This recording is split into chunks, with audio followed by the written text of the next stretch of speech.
नमस्कार, मैं आलोक सिंह आज आप लोगों को एक नए subject human anatomy and physiology के बारे में कुछ समझाने की कोशिश करूंगा।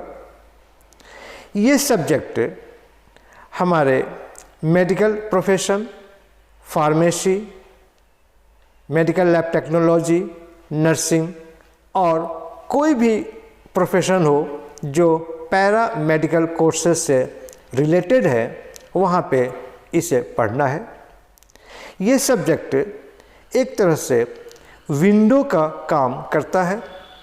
यदि आपको इस सब्जेक्ट का नॉलेज है, उस कंडीशन में आप दूसरे सब्जेक्ट्स को बहुत आसानी से समझ पाएंगे, बहुत आसानी से उसे स्टडी कर सकेंगे। यदि आपको इस सब्जेक्ट का प्रॉपर नॉलेज नहीं है, उस कंडीशन में आप मेडिकल या पैरामेडिकल प्रोफेशन से रिलेटेड जो भी सब्जेक्ट्स हैं, उन सब्जेक्ट्स को आसानी से समझ नहीं पाएंगे। इस सब्जेक्ट में हम लोगों दो टॉपिक कवर कर रहे हैं। एक का नाम है एनाटॉमी और दूसरे का नाम है फिजियोलॉजी। दोनों डिफरेंट टॉपिक्स हैं, लेकिन इन दोनों को कंबाइन करके एक सब्जेक्ट बनाया गया जिसका नाम दिया गया ह्यूमन एनाटॉमी एंड फिजियोलॉजी। अब प्रश्न ये है कि एनाटॉमी एंड फिजियोलॉजी को कंबाइन क्यों किया गया। एनाटॉमी एंड फिजियोलॉजी, इन दोनों में क्या रिलेशंस हैं? इन दोनों के अंदर ठीक वही रिलेशन है जो रिलेशन एक ज्योग्राफी और हिस्ट्री सब्जेक्ट्स की होती हैं, या जो रिलेशन एक मूवी एंड थिएटर की होती है, या जो रिलेशन हमारे बॉडी के डिफरेंट ऑर्गन्स और उनके फंक्शंस की होती हैं। यदि सपोज करें कि हम ज्योग्राफी और हिस्ट्री को आपस में रिलेट करें, वही रिलेशनशिप एनाटॉमी एंड फिजियोलॉजी की होगी। फॉर एग्जांपल कि हम किसी भी सिविलाइजेशंस के हिस्ट्री के बारे में स्टडी करते हैं, हमें उस हिस्ट्री के बारे में कॉन्सेप्ट तब क्लियर होगा, उसका इंफॉर्मेशन तब हमारी क्लियर होंगी जब हमें उस सिविलाइजेशन की ज्योग्राफी के बारे में भी मालूम हो। जैसे एग्जांपल लें ह्यूमन सिविलाइजेशन।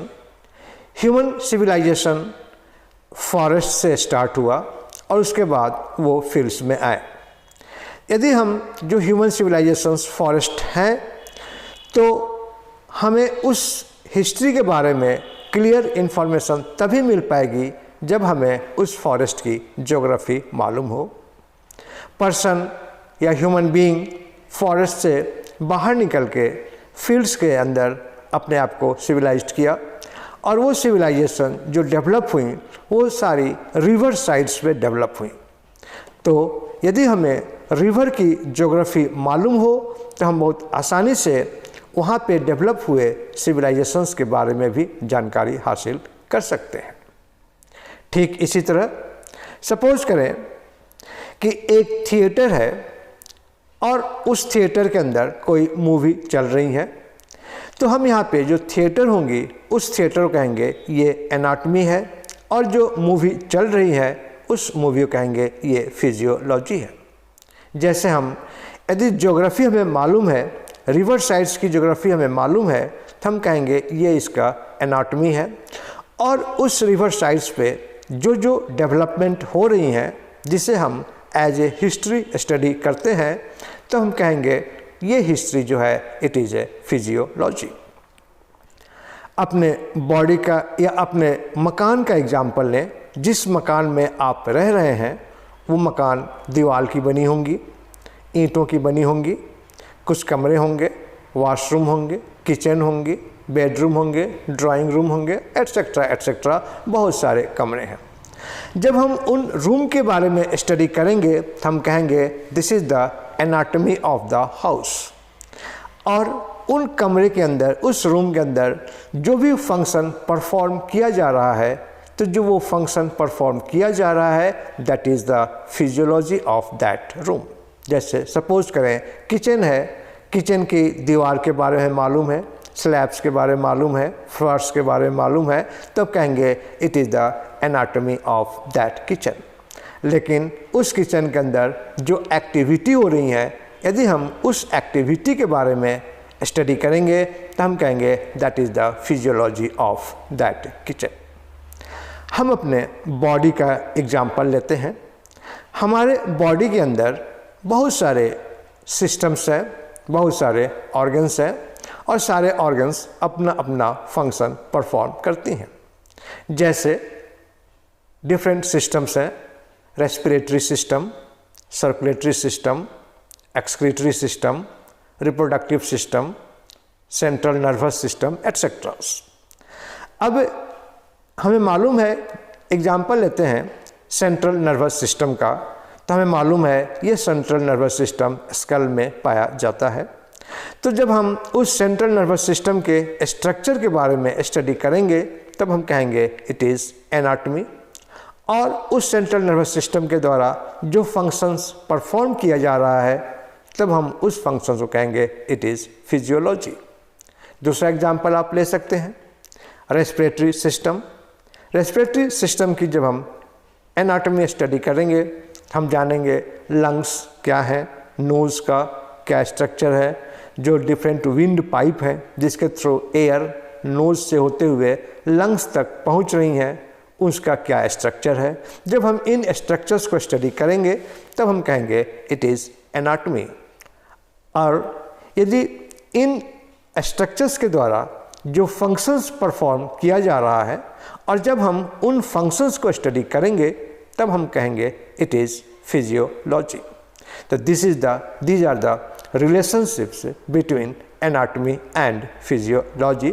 और इसलिए हम लोग इन दोनों टॉपिक को एक सब्जेक्ट के अंदर स्टडी करते हैं जिसका नाम हम लोग देते हैं it is human anatomy and physiology. तो चलिए आज हम लोग इस टॉपिक का, इस चैप्टर का पहला टॉपिक, इस सब्जेक्ट का पहला चैप्टर या पहला टॉपिक स्टडी करेंगे that is scope of anatomy and physiology. जब हम वर्ड यूज़ कर रहे हैं स्कोप, इसका मतलब क्या हुआ कि इन सब्जेक्ट के अंदर और कौन कौन सी सब डिविजन्स हैं और क्या क्या हम स्टडी करेंगे, उनके क्या टर्मिनोलॉजी हैं, उन सभी टर्मिनोलॉजी, उन सभी टॉपिक्स के बारे में जानेंगे तब हम इसे कहेंगे it is the scope of anatomy and physiology. तो चलिए हम लोग शुरू करते हैं आज का ये class scope of anatomy and physiology. सबसे पहले डेफिनेशन कि हमें एनाटॉमी को डिफ़ाइन करना है तो हम उस एनाटॉमी को कैसे डिफ़ाइन करेंगे। हम इस डेफिनेशंस को अपने इस स्लाइड के थ्रू एक्सप्लेन करने की कोशिश कर रहे हैं। जहाँ तक एनाटॉमी का डेफिनेशन है तो ये एनाटॉमी वर्ड दो वर्ड के मिलने से बना है। एक का नाम है एना और दूसरा वर्ड है दैट इज़ द टॉमी। यदि हम वर्ड एना यूज़ कर रहे हैं तो थोड़ा अपने ब्रेन पे स्ट्रेस दें, अपने CNS पे स्ट्रेस दें, अपने सेंट्रल नर्वस सिस्टम पे स्ट्रेस दें और ये कोशिश करें जानने को क्या हम ये वर्ड पहले कभी सुने हैं एना। आप लोगों ने +2 किया हुआ है, वहाँ पे मेटाबॉलिज्म पढ़ा होगा और वहाँ वर्ड है एनाबॉलिज्म एंड कैटाबॉलिज्म। मैं उम्मीद करता हूँ कि आप इस वर्ड से वाकिफ़ होंगे एनाबॉलिज्म। यदि हम एनाबॉलिज्म को डिफ़ाइन करते हैं तो वो डेफिनेशन क्या होगा कि बिल्डिंग। एना का एक्चुअल में एना का मतलब क्या होता है? एना मीन्स बिल्डिंग या मीन्स अप। मीन्स कि एना का वर्ड का मतलब क्या हो गया? Building and up. और बिल्डिंग मतलब क्या हो गया?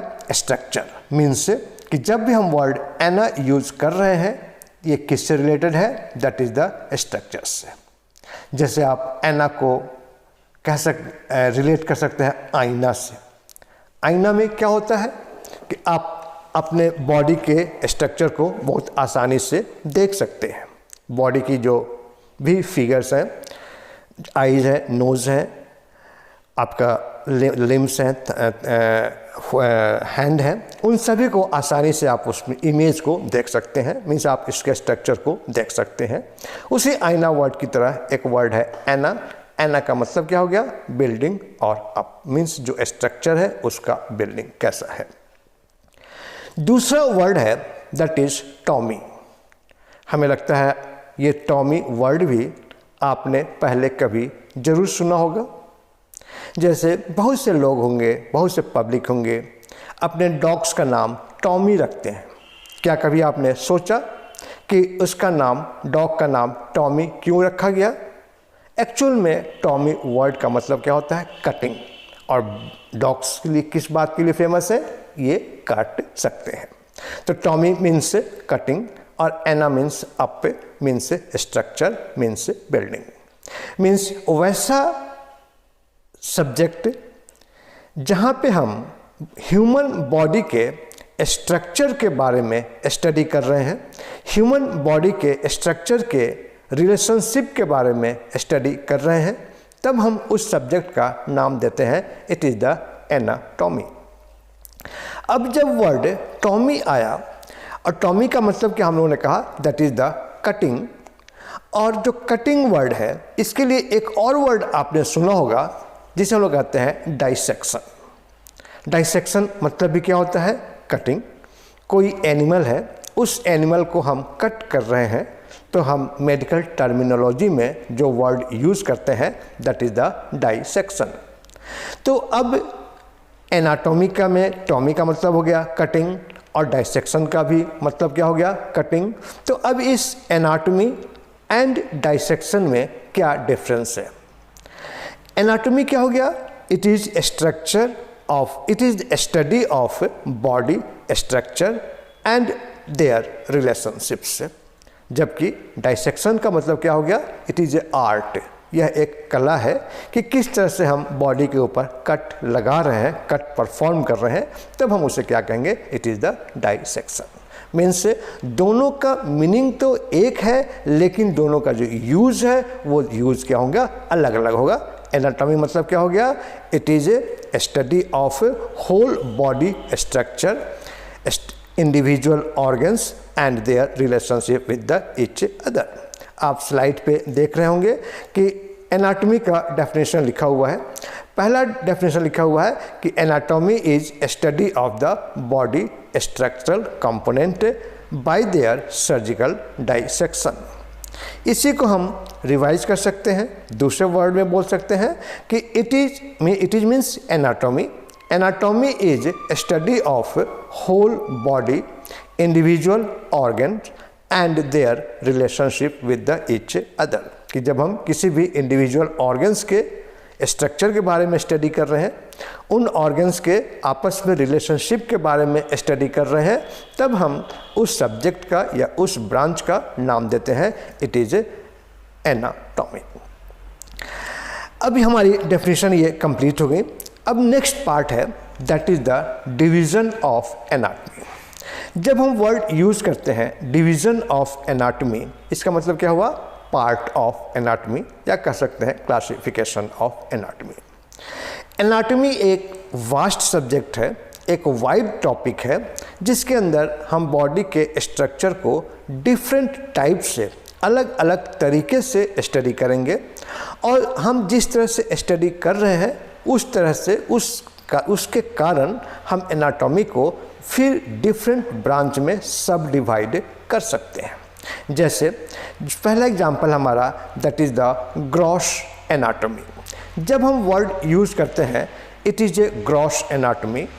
ग्रॉस एनाटॉमी का मतलब क्या हुआ कि हमारे नेकेड आई से बॉडी जो विजिबल है, बॉडी का जो पार्ट विजिबल है, और उस पार्ट का जब हम स्टडी करेंगे तब हम उसे कहेंगे it is a gross anatomy. Gross anatomy क्या हो गया कि body parts visible to the naked eye, तो उसका नाम दिया हम लोगों ने ग्रॉस एनाटॉमी।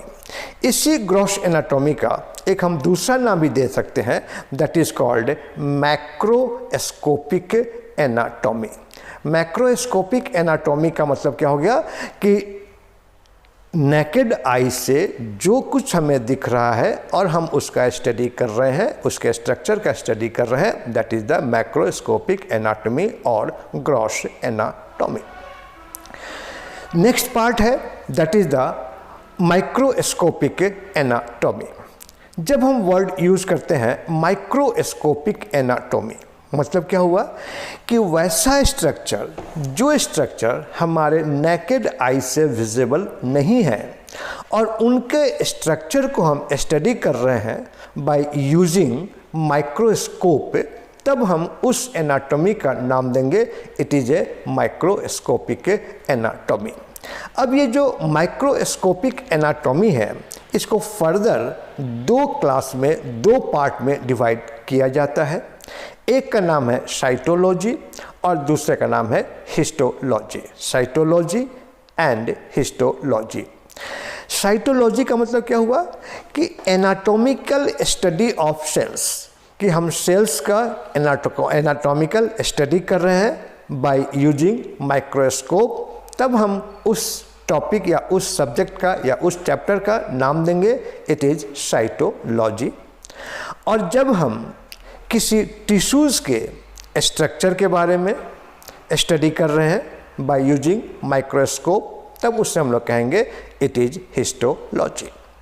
अब यहाँ पे प्रश्न ये है कि सेल्स किसे कहेंगे और टिश्यूज़ किसे कहेंगे, सेल्स क्या होती हैं या टिश्यूज़ क्या होते हैं। इसके बारे में हम लोग यहाँ पे ज़्यादा डिटेल नहीं जानेंगे, क्योंकि यदि हम इसका स्टडी करने लगे तो हम अपने पॉइंट से भटक जाएंगे। इसलिए इन वर्ड्स को हम यहीं पे अभी रहने देते हैं। आगे हम लोग इंडिविजुअल चैप्टर है जिसके अंदर हम लोग सेल्स के बारे में डिटेल स्टडी करेंगे और टिश्यूज़ के बारे में भी डिटेल स्टडी करेंगे, और वहाँ पे हम जानेंगे कि किसे हम सेल्स कहते हैं और किसे हम टिश्यू कहते हैं। आज बस इतना ही जान लें कि माइक्रोस्कोपिक एनाटॉमी होता है it is anatomical study of cells and tissues by using microscope. जो नेक्स्ट टर्म है that is the developmental anatomy. ये दो वर्ड हम लोगों ने जान लिया, gross anatomy and microscopic anatomy. जो अगला वर्ड है that is the developmental anatomy. जब हम वर्ड यूज़ करते हैं डेवलपमेंटल, इसका मतलब ही क्लियर हुआ कि जो बॉडी का स्ट्रक्चर है, उस बॉडी के स्ट्रक्चर में जो डेवलपमेंट हो रही हैं और डेवलपमेंट होने से बॉडी के स्ट्रक्चर में जो चेंजेस आ रही हैं, जैसे जैसे हमारी एज बढ़ती है, जैसे जैसे हमारी बॉडी का ग्रोथ होता है, वैसे वैसे हमारे बॉडी में डिफरेंट चेंजेस आती हैं, और हम उन डिफरेंट चेंजेस के बारे में हम जब स्टडी करेंगे, उनके स्ट्रक्चर के चेंजेस के बारे में जब हम स्टडी करेंगे, तब हम उसका नाम देंगे it is the developmental anatomy. कि डेवलपमेंटल एनाटॉमी का डेफिनेशन क्या हो गया कि it is the anatomical study of human growth, कि ह्यूमन बॉडी का जो ग्रोथ हो रहा है और ग्रोथ में उसके स्ट्रक्चर में जो चेंजेस आ रही हैं, हम उन चेंजेस के बारे में जब जानकारी हासिल करते हैं, तब हम उसे कहते हैं it is developmental anatomy. Next दो वर्ड हैं, पहले हम लोग जानते हैं एक नया word that is the pathological anatomy. अब यहाँ पर एक वर्ड आ गया दैट इज़ द पैथोलॉजिकल। ये जो वर्ड है पैथोलॉजिकल, ये वर्ड आया है पैथोलॉजी से। जैसे आप ने सुना होगा कि ये पैथोलॉजिकल लैब है। आपने आपस में मार्केट में घूमते होंगे, मार्केट में जाते होंगे, डॉक्टर्स के पास विजिट करते होंगे, तो वहाँ पे आप देखते होंगे कि एक लैब होंगे और उस लैब का नाम दिया गया है पैथोलॉजिकल लैब। जब हम पैथोलॉजिकल एनाटॉमी के बारे में स्टडी करते हैं तो वहाँ पर ये बताया जाता है कि हमारे बॉडी के स्ट्रक्चर में क्या चेंजेस आ रही हैं ड्यू टू डिजीज़, कि हमारे बॉडी में कोई डिजीज़ हो गई और उस डिजीज़ से हमारे बॉडी के स्ट्रक्चर में कुछ चेंजेस हुई, और वो जो चेंजेस हो रही हैं उस चेंजेस का जब हम स्टडी करेंगे, उनके स्ट्रक्चर का स्टडी करेंगे, तब हम उसे कहेंगे it is the pathological anatomy. और उसके बाद जो नेक्स्ट टॉपिक है that is the systemic anatomy. Systemic anatomy, systemic anatomy का मतलब क्या हो गया कि ये वर्ड कहाँ से आया है, सिस्टम। और सिस्टम का मतलब क्या हो गया कि हमारे बॉडी के अंदर बहुत सारे सिस्टम्स होते हैं। यहाँ पे थोड़ा सा मैं अपने पॉइंट से डाइवर्ट होता हूँ। पहले हम लोग ये जानते हैं कि हमारे बॉडी का जो स्ट्रक्चर है वो क्या है। हमारे बॉडी सेल्स की बनी होती हैं, बहुत सारे सेल्स आपस से मिलकर एक ऑर्गन्स टिश्यू का फॉर्मेशन करते हैं, बहुत सारे टिश्यूज़ आपस से मिलकर एक ऑर्गन का फॉर्मेशन करते हैं, बहुत सारे ऑर्गन्स आपस से मिलकर एक सिस्टम को फॉर्मेशन करते हैं, और बहुत सारे सिस्टम्स आपस से मिलकर ह्यूमन बॉडी का फॉर्मेशन करते हैं। तब यहाँ पे हम लोग जब वर्ड यूज़ करते हैं सिस्टेमिक एनाटॉमी, तो इसका मतलब क्या हुआ कि हम अपने बॉडी के अंदर जो डिफरेंट सिस्टम है, जैसे skeletal system, muscular system, respiratory system, excretory system, reproductive system, eyes, years, etcetera etcetera, जब हम इन सिस्टम्स के स्ट्रक्चर के बारे में स्टडी करेंगे तब उसे हम कहेंगे it is A systemic anatomy. तो अभी तक हम लोगों ने एनाटॉमी का जो डिवीज़न है उसमें कुछ पॉइंट्स को स्टडी किया, that is the gross anatomy, also called macroscopic anatomy, next is the microscopic anatomy, next is the developmental anatomy, pathological anatomy and systemic anatomy. In words के अलावा थोड़ा सा हम लोग दूसरे तरीके से इस डिवीज़न को स्टडी करने की कोशिश करते हैं। जैसे सपोज करें कि हम किसी भी पर्सन के बॉडी के एनाटॉमी के बारे में स्टडी करेंगे तो वो बॉडी दो तरह की हो सकती हैं, एक डेड बॉडी और दूसरा लिविंग बॉडी। यूजुअली जब हम डेड बॉडी के स्टडी कर रहे होते हैं, डेड बॉडी के एनाटॉमी को स्टडी कर रहे होते हैं, तब उसके लिए जो वर्ड है वो वर्ड हमारा है that is called cadaveric anatomy, CADVERIC, cadaveric anatomy. Means जब हम डेड बॉडी के एनाटॉमी का, डेड बॉडी के स्ट्रक्चर का स्टडी करेंगे तब उसे हम कहेंगे it is the cadaveric anatomy. और जब हम लिविंग बॉडी के स्ट्रक्चर का स्टडी करेंगे, वो जो स्टडी का तरीका होगा वो तरीका दो तरह का हो सकता है। हम लोग एक का नाम देते हैं that is called surface anatomy and next is called regional anatomy. दोनों का मतलब समझ रहे होंगे, एक का नाम दिया गया सरफेस एनाटॉमी और दूसरे का नाम दिया गया रीजनल एनाटॉमी। जब हम वर्ड सरफेस एनाटॉमी यूज़ कर रहे हैं, इस सरफेस एनाटॉमी का मतलब क्या हुआ कि हमारे नेकेड आई से बॉडी के सरफेस का जो स्ट्रक्चर है उस स्ट्रक्चर का हम स्टडी कर रहे हैं, तब हम उसे कहेंगे it is a surface anatomy. या मान ले कि हमारी बॉडी है, बॉडी के अंदर ऑर्गन है और ऑर्गन के जो आउटर लुक है उस आउटर लुक के बारे में जब हम स्टडी कर रहे होते हैं तब हम उसे कहते हैं it is a surface anatomy. दूसरा जो वर्ड है that is called regional anatomy. Regional anatomy का मतलब क्या हो गया कि बॉडी का कोई एक ख़ास रीजन है, यदि हम रीजन को कहें तो हम बॉडी को डिफरेंट पार्ट में डिवाइड कर सकते हैं। जैसे सबसे जो ऊपर का पार्ट है उसका हम नाम देंगे इट इज़ हेड, उसके बाद पार्ट हो गया दैट इज़ द ट्रंक, और तीसरा पार्ट हो गया that is the legs. Head, trunk and legs. जो हेड है, ट्रंक है और लेग्स है, इसके साथ साथ दो और पार्ट होंगे। जैसे हमारे दो बाजुएं हो गई तो कहेंगे अपर आर्म्स, और दूसरा हमारा हो गया दो पैर हैं तो कहेंगे दीज आर द लेग्स। तो इस तरह से हम बॉडी को डिफरेंट पार्ट में डिवाइड कर सकते हैं। अब सपोज करें कि कोई ऑर्गन है, उस ऑर्गन का स्टडी करना है और उसे हम किस में स्टडी करेंगे तो इन रीजनल एनाटॉमी। रीजनल एनाटॉमी का मतलब क्या हो गया कि हमारे मान लीजिए हार्ट का हम स्टडी कर रहे हैं तो हार्ट कहाँ पे हमारे है, हार्ट हमारे थोरैक्स में है। या हम स्टमक के एनाटॉमी स्टडी कर रहे हैं और स्टमक कहाँ पे है तो इन द एब्डोमेन है। तो जब हम उस एब्डोमेन, उस रीजन के अंदर जो स्ट्रक्चर्स हैं उन स्ट्रक्चर्स को स्टडी करेंगे तब हम उसे नाम देंगे it is A regional anatomy. तो मैं उम्मीद करता हूँ कि मैं आपको समझाने में कामयाब रहूँगा कि सरफेस एनाटॉमी क्या होता है और रीजनल एनाटॉमी क्या होता है। इनके अलावा एक और वर्ड है, उसे हम लोग कहते हैं clinical anatomy.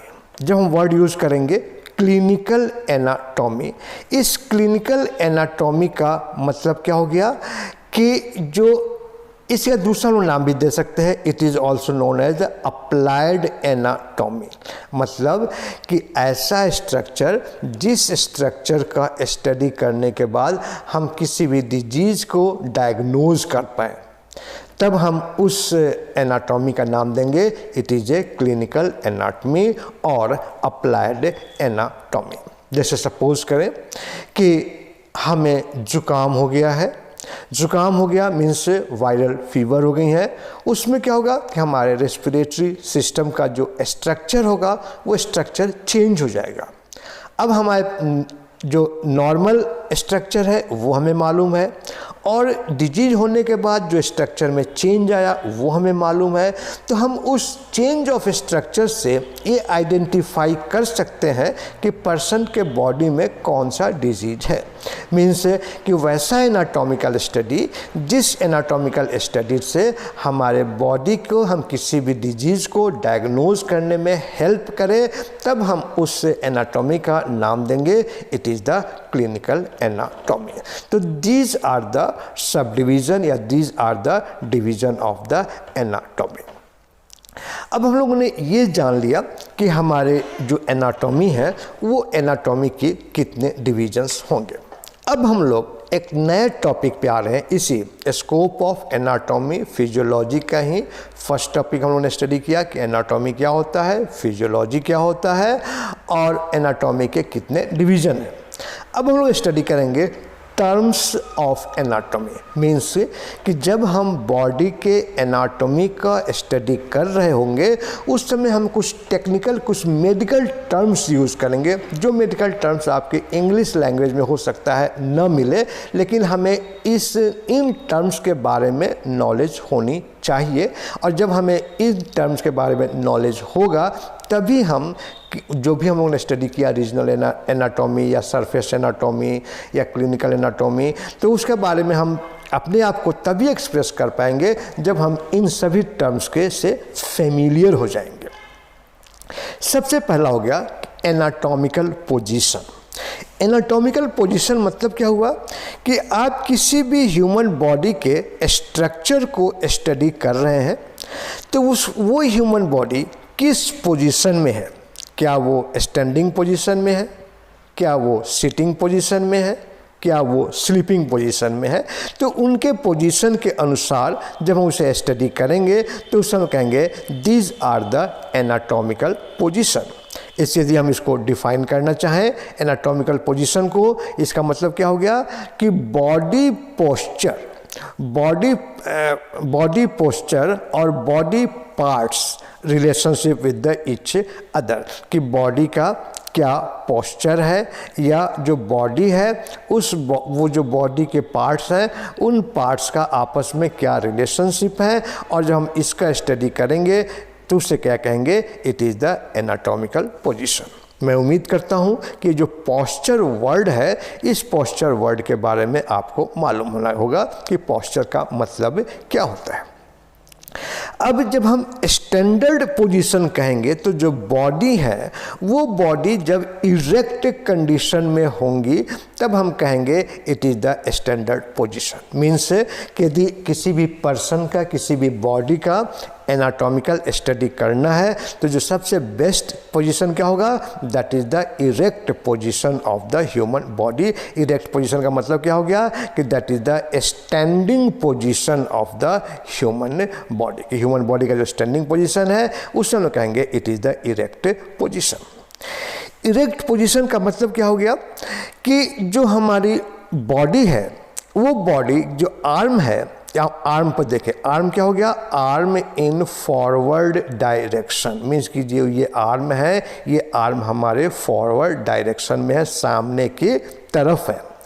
Palm in forward direction, जो पाम हमारी है ये पाम क्या है, हमारी फॉरवर्ड डायरेक्शन में है। फॉरवर्ड डायरेक्शन मतलब कि जो पर्सन इस बॉडी को व्यू कर रहा है उसकी तरफ वो है, तो उसे कहेंगे it is the forward direction. जो लेग्स हैं वो लेग्स जो होंगी वो लेग्स स्ट्रेट कंडीशन में होंगी, और ये जो लेग्स होंगी ये लेग्स स्लाइटली अपार्ट होंगी। स्लाइटली अपार्ट मतलब कि लेग से एक दूसरे से अलग पोजीशन में रहेंगी, एक दूसरे से चिपकी हुई नहीं रहेंगी।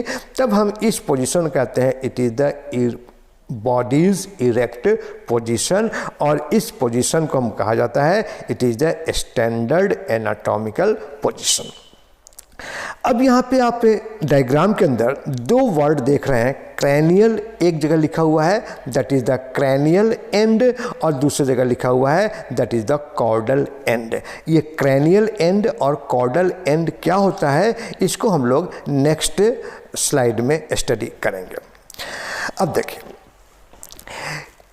जो वर्ड्स हैं, एक वर्ड है सुपीरियर इन्फेरियर, दूसरा वर्ड है मीडियल लैटरल। यहाँ पे हम लोग दो वर्ड स्टडी कर रहे हैं, एक का नाम क्या हो गया सुपीरियर इन्फेरियर, और दूसरा का नाम क्या हो गया that is the medial and lateral. Superior inferior नाम से ही आपको क्लियर हो रहा है कि जो सुपीरियर जो ऊपर की तरफ है उसे कहेंगे सुपीरियर पोजीशन, और जो नीचे की तरफ है उसे हम क्या कहेंगे it is the inferior position. Means human body erect condition में है, तो हेड की तरफ का जो पोर्शन होगा उसका नाम दिया जाएगा it is the superior position, और जो लेग की तरफ पोजीशन होगा उसका हम लोग नाम क्या देंगे it is A inferior position. This is the inferior position. Means हम लोगों ने दो वर्ड जाना कि सुपीरियर इन्फेरियर, इसका इंग्लिश मीनिंग क्या हो गया, दूसरा मीनिंग कि अबव एंड बिलो, और उसका मतलब क्या हो गया कि जो हेड है, head is the superior part of the body, और जो फिट है, fit is the inferior part of body. हम लोगों ने क्या जाना कि सुपीरियर एंड इन्फेरियर क्या होता है। नेक्स्ट वर्ड है मीडियल एंड लैटरल। जब हम वर्ड लैटरल यूज़ कर रहे हैं, हमें लगता है हमें सभी को मालूम है लैटरल का मतलब क्या हो गया साइड ऑफ द बॉडी, कि जो बॉडी का जो साइड है जहाँ पे आप हैंड को देख रहे हैं, आर्म्स को देख रहे हैं, वो जो साइड है दैट इज़ द लैटरल।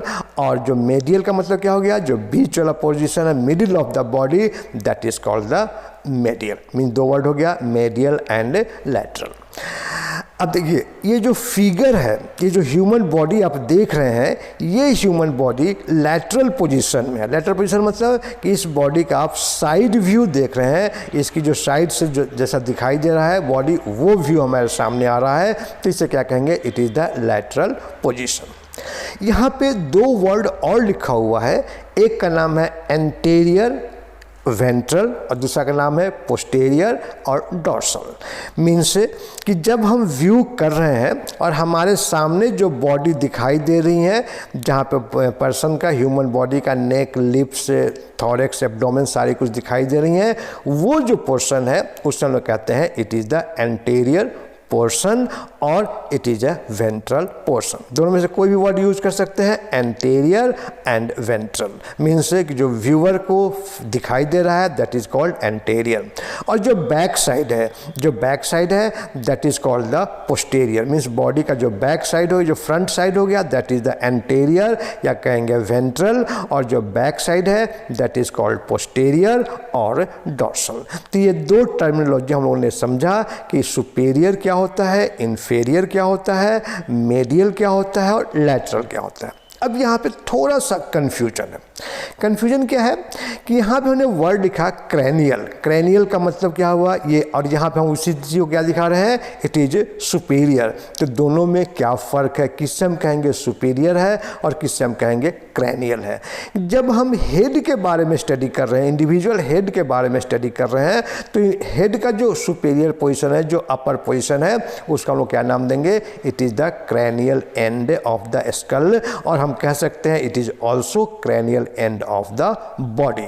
और जब हम पूरे बॉडी की बात करेंगे तो हम क्या कहेंगे, it is the head is the superior end of the human body.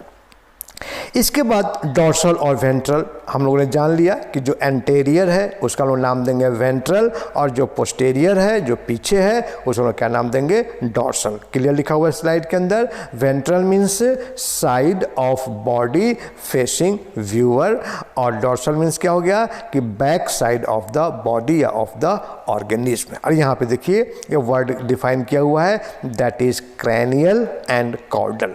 तो एरिया क्लोजर टू हेड, कि हेड के नज़दीक जो एरिया होगा उसका हम नाम देंगे it is cranial, and area closer to tail, कि जो टेल के नज़दीक वर्ड होगा उसके लिए हम क्या वर्ड यूज़ करेंगे, दैट इज़ द कॉर्डल। यहाँ पे आप डायग्राम से फिर देखिए कि जो हेड के पास है दैट इज़ क्रैनियल, और जो टेल के पास है that is called caudal. Means कि जो हमारी थॉरेक्स है, हमारी जो ट्रंक है, इस ट्रंक के अंदर, इस ट्रंक के जो एंड वाली जो पोर्शन है, उस एंड वाली पोर्शन को, सबसे जो नीचे वाले पोर्शन है उस पोर्शन को नाम देंगे इट इज़ द कॉर्डल। तो आपने जान लिया हम लोगों ने दो वर्ड कि क्रैनियल क्या होता है और कॉर्डल क्या होता है। ठीक इस तरह से और वर्ड है that is called rostral caudal, या दूसरा वर्ड है that is called proximal and distal. Rostral का मतलब क्या हो गया कि area near to front lobe. अब फ्रंट लोब क्या होता है ये आप अभी नहीं समझ पाएंगे, इसलिए इसको रहने देते हैं कि रोस्टल का मतलब क्या होगा और कॉर्डल का मतलब क्या हो गया कि स्कल एनाटॉमी को डिस्कस। जब हम लोग स्कल के बारे में स्टडी कर रहे हैं तो उसमें हम लोग वर्ड यूज करते हैं रोस्टल एंड कॉर्डल। इस वर्ड को भी रहने देते हैं। जब हम लोग स्कल स्टडी करेंगे, सेंट्रल नर्वस सिस्टम स्टडी करेंगे, बोन के बारे में स्टडी करेंगे, तो वहाँ पर ये वर्ड आपको क्लियर हो पाएगा रोस्टल किसे कहेंगे और कॉर्डल किसे कहेंगे। नेक्स्ट है प्रॉक्सिमल एंड डिस्टल। अब नाम से क्लियर है, डिस्टल का मतलब क्या हो गया, दूर का, और प्रॉक्सिमल का मतलब क्या हो गया, नज़दीक का। अब हम डायग्राम में सपोज करें कि हमारे पास ये अपर आर्म है, अपर लिम्ब है। अपर लिम्ब का वो पार्ट जो हमारे ट्रंक से अटैच्ड है, तो उसे तो हम लोग कहेंगे it is proximal part of the upper limb. और जो हमारे हैंड की तरफ, फिंगर की तरफ है, उसे हम लोग क्या कहेंगे, it is the distal part of the upper limb.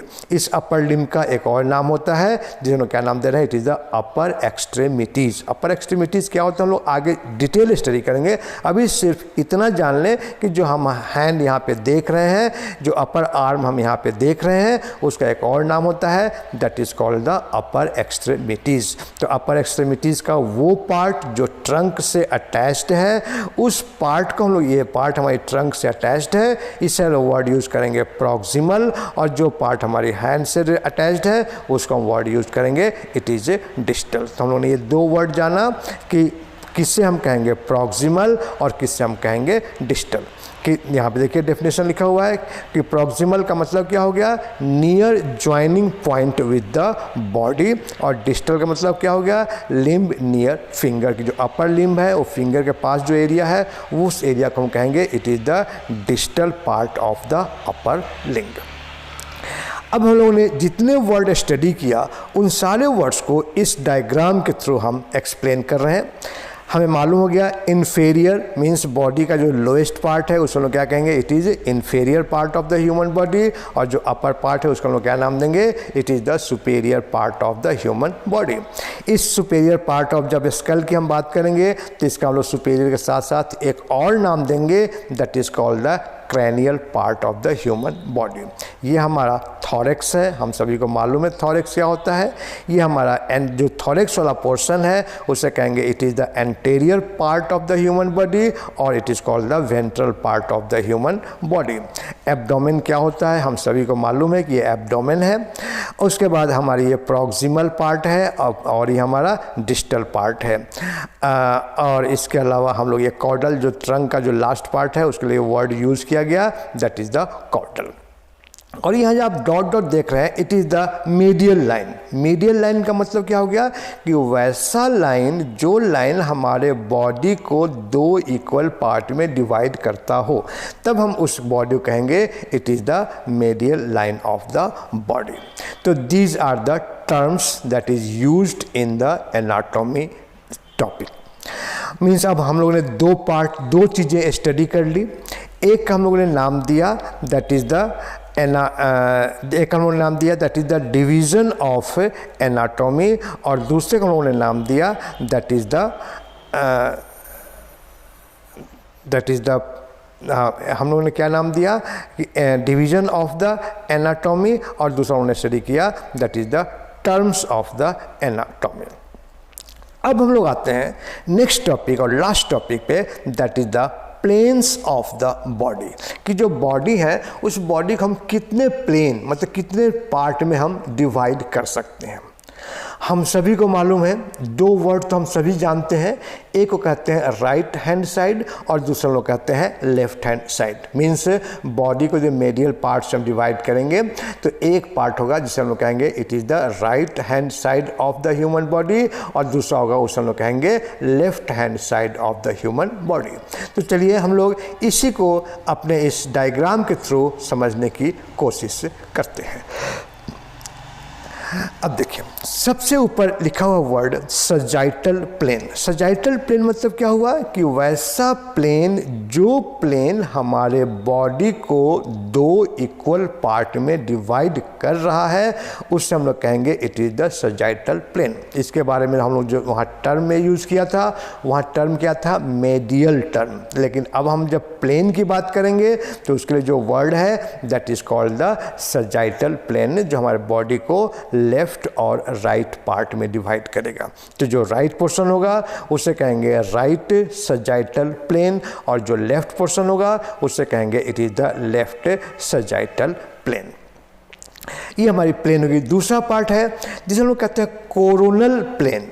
Coronal plane का मतलब क्या हो गया कि वैसा प्लेन जो हमारे बॉडी को लैटरल पार्ट से दो पार्ट में डिवाइड कर रहा है। आगे वाले को कहेंगे it is the ventral part और पीछे वाले क्या कहेंगे it is the dorsal part. तो वो लाइन, वो प्लेन, जो प्लेन हमारे बॉडी को दो अलग अलग part, ventral part and dorsal part या anterior part and posterior part में डिवाइड करता है, उस प्लेन का लोग नाम देते हैं it is the coronal plane.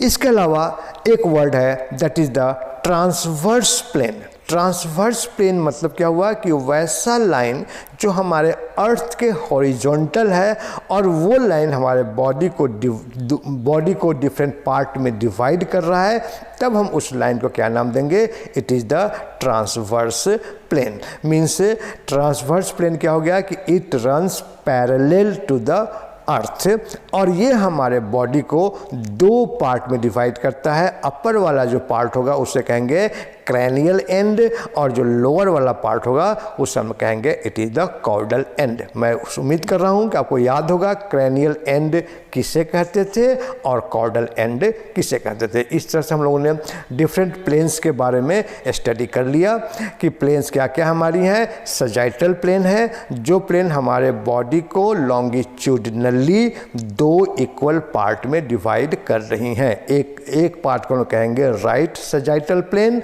और दूसरे को हम लोग कहेंगे लेफ्ट सजाइटल प्लेन।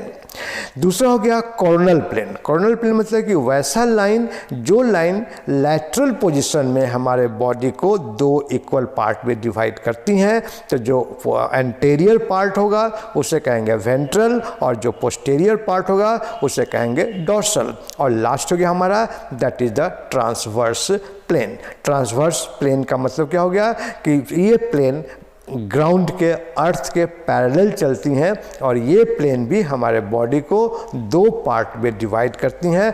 अपर वाले पार्ट का नाम देंगे क्रैनियल एंड और जो लोअर वाली पार्ट होंगी उसका नाम देंगे it is the caudal end. तो इस तरह से हम लोगों ने ये जाना कि बहुत कौन कौन से टर्म्स हैं और कौन कौन से डिवीज़न हैं एनाटॉमी के अंदर।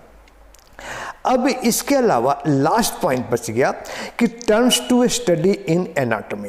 अब हमें मालूम है कि हमारी जो ये एनाटॉमी सब्जेक्ट है ये सब्जेक्ट हम इसलिए पढ़ रहे हैं ताकि हमें मालूम हो कि एक नॉर्मल ह्यूमन बॉडी का स्ट्रक्चर कैसा होगा और डिजीज्ड ह्यूमन बॉडी का स्ट्रक्चर कैसा होगा। अब हम इन स्ट्रक्चर्स को कैसे स्टडी करेंगे। एक तो हो गया कि हम जो स्टडी कर रहे हैं that is the by using our eyes और दूसरा हो गया that is by using microscope.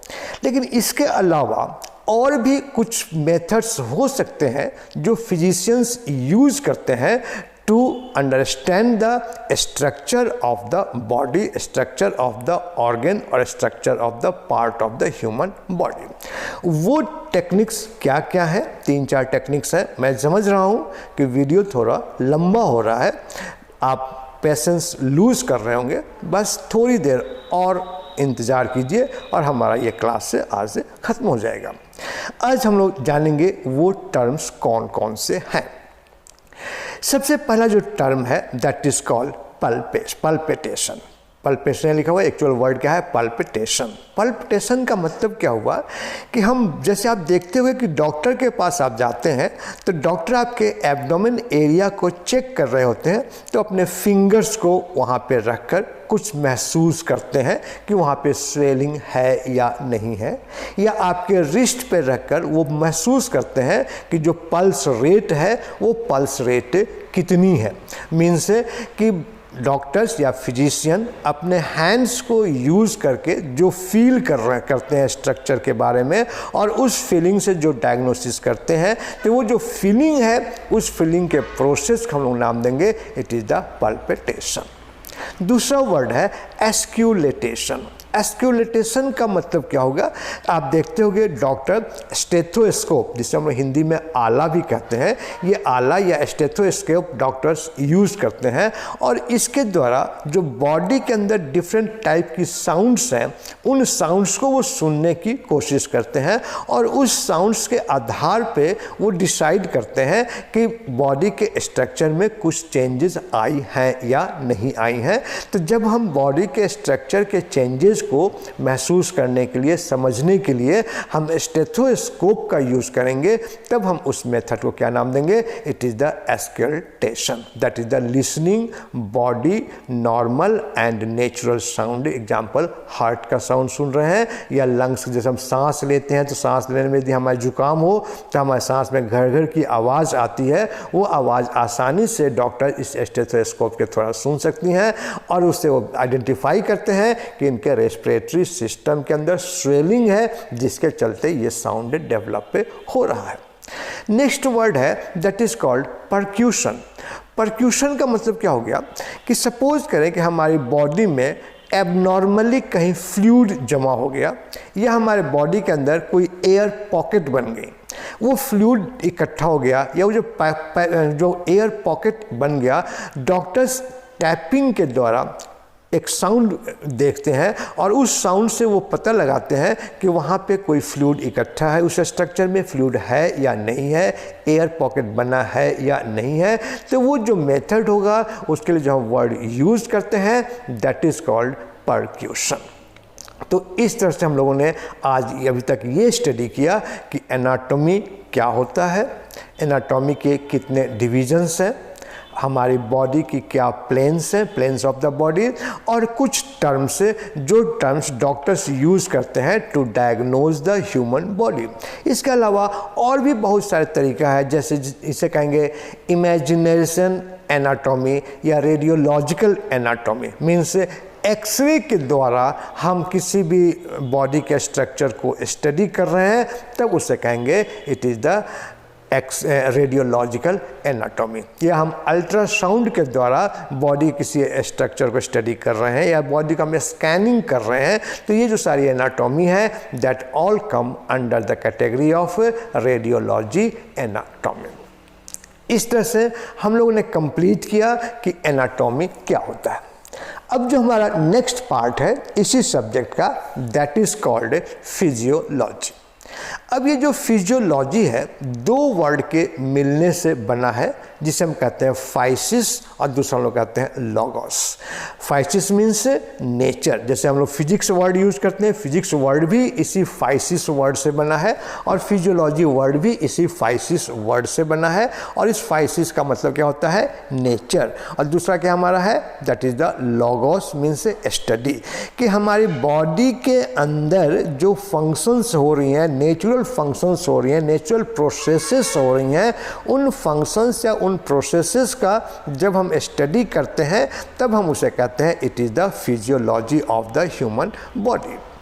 और यदि सपोज करो कि हम वो स्टडी कर रहे हैं जिस स्टडी के से हमें किसी डिजीज़ का पता चल रहा है, मीन्स हमारे बॉडी में कोई डिजीज़ हो गई और डिजीज़ होने के बाद हमारे बॉडी का जो प्रोसेस है, बॉडी का जो फंक्शंस है, ऑर्गन का जो फंक्शन है, उस फंक्शन में किसी तरह का कोई चेंज आ गया, तब हम उस स्टडी का नाम देंगे it is the pathophysiology.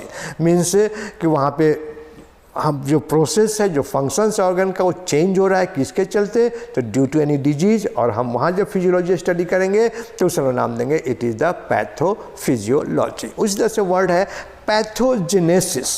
Pathogenesis का मतलब क्या हो गया, जेनेसिस, और वर्ड क्या है पैथो, मीन्स हमारे बॉडी के स्ट्रक्चर में और उसके फंक्शन में कोई चेंजेस डेवलप हो रही हैं, और वो जो चेंजेस डेवलप हो रही हैं उसका जब हम स्टडी करते हैं, उस डिजीज़ कंडीशन का स्टडी करते हैं, तब उसे हम क्या कहेंगे इट इज़ ए पैथोजेनेसिस। जैसे फॉर एग्जांपल कि किसी पर्सन को ट्यूबरक्यूलोसिस हो गई, उससे क्या होगा, उनका लंग्स डैमेज होगा, तो लंग्स जो होगा वो डैमेज होता जा रहा है। जिस रेट से उनका लंग्स की डैमेज होने की प्रोसेस बढ़ रही है उसका एक्सटेंट बढ़ता जा रहा है, और जब हम उस एक्सटेंट का स्टडी कर रहे हैं, उसके रीज़न का स्टडी कर रहे हैं, तब उसे हम क्या नाम देंगे इट इज़ द पैथोजेनेसिस।